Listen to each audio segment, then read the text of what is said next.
இந்த பிளாசென்டா வந்து ரொம்ப ரொம்ப முக்கியம். நம்ம பேபியை எப்படி பார்த்துக்கிறோம் அதே மாதிரி தான் இந்த பிளாசென்டாவையும் பார்த்துக்கணும். இந்த பிளாசென்டாவை நம்ம ஒழுங்காக பார்த்துக்கலன்னா அது வந்து அது வந்து நோண்ட ஆரம்பிக்கும். அது வந்து நோண்டுச்சுன்னா பேபி அழுந்துக்கிட்டே இருக்கும், விடாமல் அழுகும்.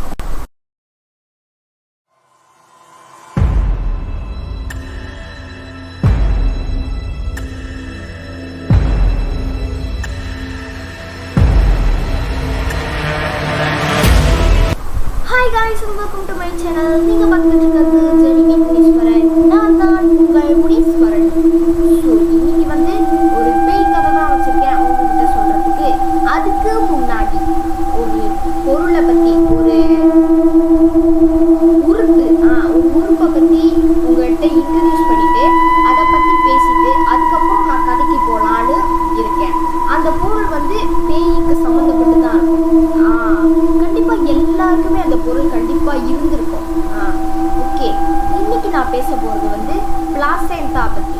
பிளாசென்டானா சில பேருக்கு தெரியும், சில பேருக்கு தெரியாது. முக்கியமாக அம்மாவுக்கு தெரியும், அப்பாவுக்கு தெரியும். இவங்களுக்கு எல்லாருக்குமே கண்டிப்பாக தெரிஞ்சிருக்கும். பிளாசென்டாவை மலாயில் வந்து ஊரி பாயின்னு சொல்லுவாங்க. சின்ன பிள்ளையோட குடலு தெரியல, தமிழ் அப்படிதான் சொல்லுவாங்க. இங்கிலீஷில் இதை பிளாசென்டா அப்படின்னு சொல்லுவாங்க. இந்த பிளாசென்டா வந்து அம்மா சாப்பிட்ற சாப்பாடெல்லாம் பிள்ளைக்கு அனுப்போம்ல, ஒரு டியூப் மாதிரி இருக்கும். அது வந்து பேபிக்கு அனுப்போம். சாப்பாடில் இருக்கிற சத்தெல்லாம் உறிஞ்சி அதை வந்து பேபிக்கு அனுப்போம் இல்லையா, ஒரு அம்மா ப்ரெக்னெண்டாக இருக்கும். அதுதான் அந்த பிளாசென்டா.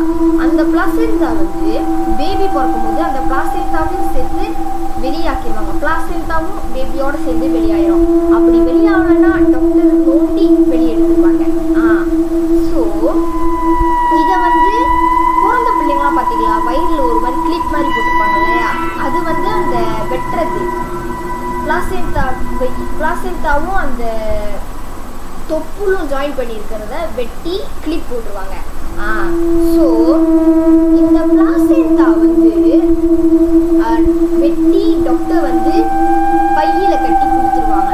இது வந்து நம்மளோட தமிழர் மரபில் வந்து எல்லாருமே வந்து வீட்டு பின்னாடி வாசல், பின்வாசல்னு சொல்லுவாங்க, பின்வாசலில் வந்து தோண்டி அதில் போச்சிருவாங்க.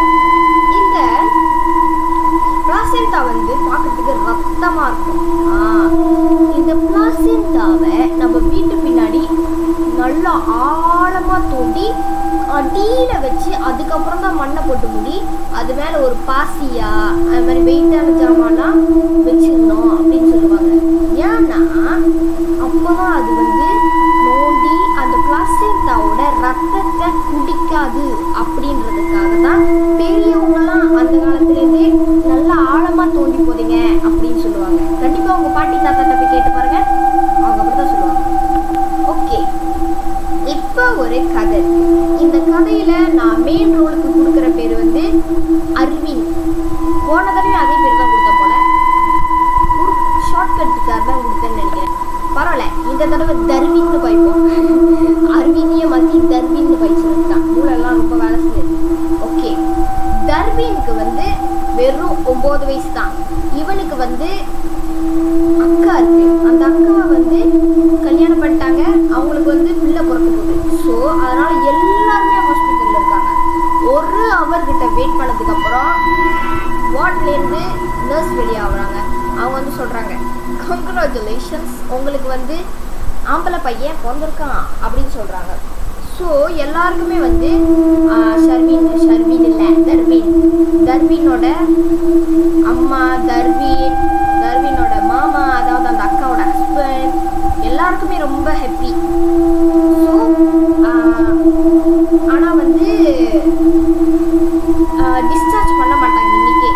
இன்னைக்கு வந்து பிறந்த வைக்கிறாங்கன்னா இன்னைக்கே வந்து டிஸ்சார்ஜ் பண்ண மாட்டாங்க. கண்டிப்பாக ஒரு 2-3 நாள் டிலே கண்டிப்பாக இருக்கும்.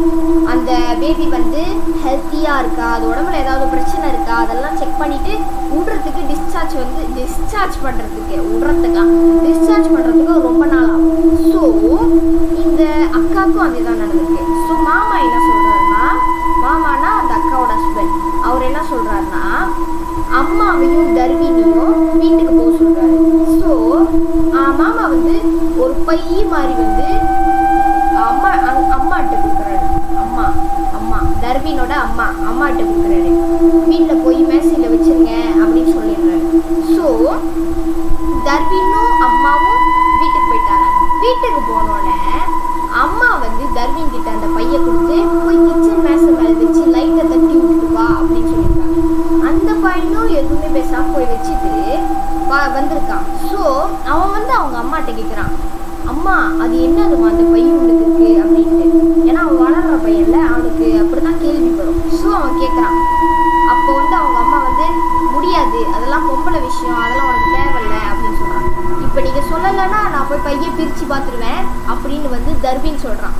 அதுக்கு வந்து அந்த அம்மாவும் சரி போய் திறந்து பார்த்துக்கோ அப்படின்னு விட்டுடுறாங்க. ஸோ தர்வினும் வந்து வேக வேகமாக ஓடி போய் அந்த பையை வந்து அவன் திறந்து பார்க்குறான். பாருங்க பயந்துட்டான். ஏன்னா ஒரு பெரிய பை இருக்கு.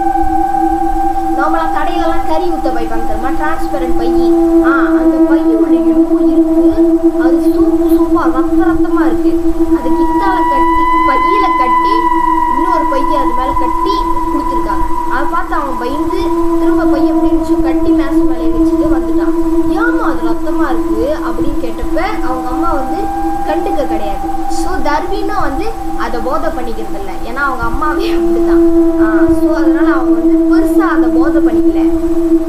அப்போ வந்து அவங்க அம்மா வந்து அவங்க வீட்டில் எப்போதுமே வந்து கிச்சன் லைட் ஆஃப் பண்ணியிருப்பாங்க.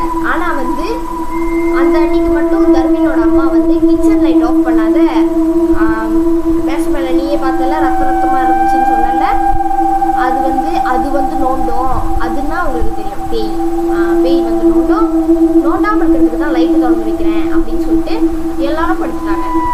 மேல் மாடி செகண்ட் ஃப்ளோருக்கு வந்து அம்மாவும் தர்வினும் போயிருக்காங்க. அம்மா தனி ரூமு, தர்வின் தனி ரூமு.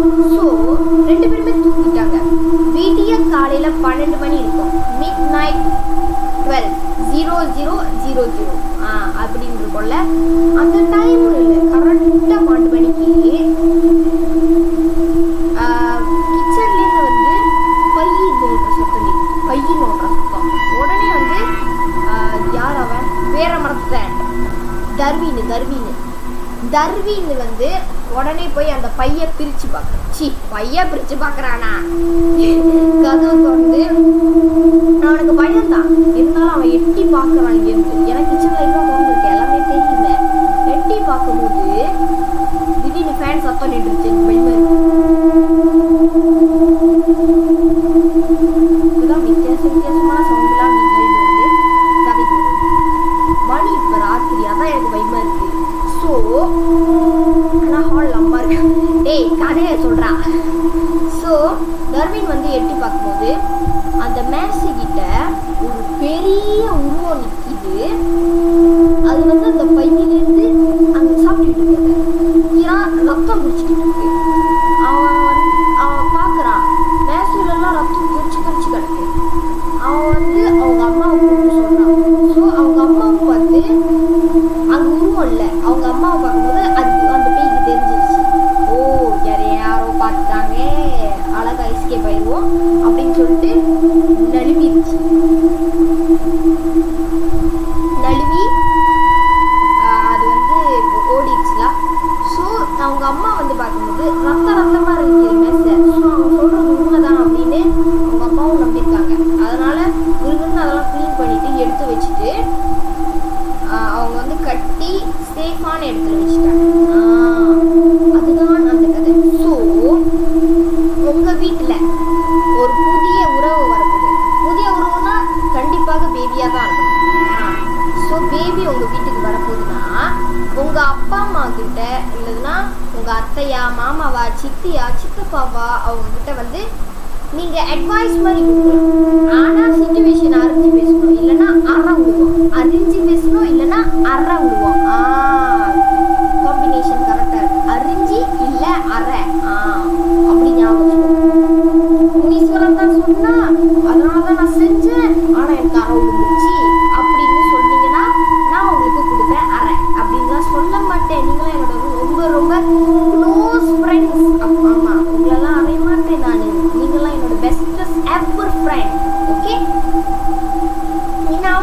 கொஞ்ச நேரத்துக்கு முன்னே கூட என்னோட லேப்டாப் நின்றுச்சு. என் லேப்டாப் ஒரு பழைய லேப்டாப். அதில் வந்து பிளாக் இருக்காது. நார்மலி வந்து 3 கம்பி மாதிரி இருக்கும், அதை தான் நம்ம பிளாக்குள்ள விடுவோம். இதில் வந்து கீழே விழுந்து உடஞ்சி 2 தான் இருக்கும். நான் இங்கே பாருங்க ஃபேனை பிளாக்குள்ள போட்டு இழுத்து இந்த பிளாக்கை சொருகணும். இன்னொன்று இந்த சார்ஜர் கனெக்ட் பண்ணி தான் இங்கே வாய்க்க முடியும். பேட்டரி கெட்டு போச்சு. நிறைய பிரச்சனை எனக்கு இருக்கு. அந்த சார்ஜர் கொஞ்சம் லூஸ் ஆனிச்சுன்னா கூட இவ்வளோ நேரம் எடுத்த வீடியோலாம் வேஸ்ட். என்னோட லேப்டாப் வந்து அப்படிதான், ரொம்ப பழைய லேப்டாப். 2014 வாங்கினேன். என்னை விட 1 வயசு தான் குறைவு. இப்போ 11 வருஷம் லேப்டாப். பாருங்க. ஸோ அவ்வளோ கஷ்டப்பட்டு நான் வீடியோ எடுத்தும் யாருமே சப்ஸ்கிரைப் பண்ணலை அப்படிலாம் சொல்ல மாட்டேன். சப்ஸ்கிரைபர்ஸ் ஏற மாட்டேது. 122 தான் நிற்கிது. நான் முடிஞ்ச அளவுக்கு எத்தனை வீடியோ திரும்ப போட்டேன். நீயா டாகு போட்டேன், வேற என்னவோ போட்டேன், தின்னான் போட்டேன், சாங் எலும்பாய் போட்டேன். இப்போ கடைசியாக தோத பிளாசென்டா போட போகிறேன். தயவு செஞ்சு பார்த்து சப்ஸ்கிரைப் பண்ணுங்கள், லைக் பண்ணுங்கள். உங்களுக்கு பிடிக்கலன்னா நான் டிஸ்கிரிப்ஷனில் வந்து டெலிகிராமோட நம்பர் அல்லது லிங்க் போடுறேன். அப்படி இல்லைன்னா வீடியோவோட எண்டில் வந்து நான் இது போடுறேன், QR, டெலிகிராமோட QR. உங்களுக்கு ஏதாவது பிரச்சனை இருந்தால் தாராளமாக எனக்கு வந்து அந்த QR வழியாக ஸ்கேன் பண்ணி எனக்கு மெசேஜ் பண்ணுங்க. நான் உங்களை தப்பே சொல்ல மாட்டேன். ஸோ நீங்கள் சொல்கிற குறையிலேருந்து தான் நான் இனி திருத்திக்க முடியும். கரெக்டாக நம்ம ஒரு தப்பு செய்யலைன்னா நம்ம மனுஷனே கிடையாது. Human is not perfect. நம்ம வந்து தவறுலேருந்து தான் திருத்திக்க முடியும். நானும் அதே மாதிரி தான். ஸோ என்கிட்ட என்ன குறை இருக்குன்னு நீங்கள் சொல்லுங்கள். நான் வந்து ஏற்றுக்க முடிகிற மாதிரி இருந்துச்சுன்னா கண்டிப்பாக ஏற்றுக்க முடிகிற மாதிரி தான் இருக்கும், அக்செப்டபுளாக தான் இருக்கும். ஸோ நான் உங்களோட கருத்துக்கள்லாம் ஏற்றுக்கிட்டு என் வீடியோவை இன்னும் நல்லா தரமாக செய்யலாம். Okay, so that's all for today. See you again in my next video, maybe another ghost story, and don't forget to